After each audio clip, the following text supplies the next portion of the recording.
کیا کسی پر بلا وجہ اعتراض کرنا نصیحت کہلاتا ہے؟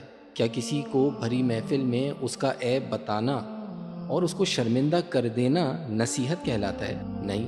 تو پھر نصیحت کسے کہا جاتا ہے؟ عزیزو، نصیحت عربی زبان کا لفظ ہے۔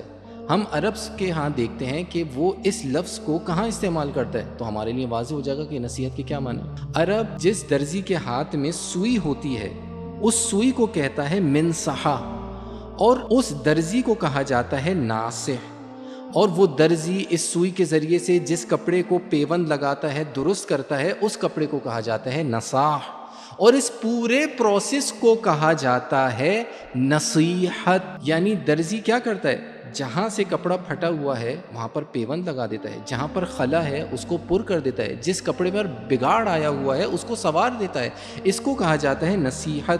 بس ہمیں بھی امام یہی بتا رہے ہیں، یہی سکھا رہے ہیں کہ اگر ہم چاہتے ہیں کہ کسی کو نصیحت کریں تو ہم سمجھیں نصیحت کیا ہے۔ نصیحت کسی کے عیب کو اتنی خوبصورتی کے ساتھ ڈھانپنا اور اس کی اصلاح کر دینا نصیحت کہلاتا ہے۔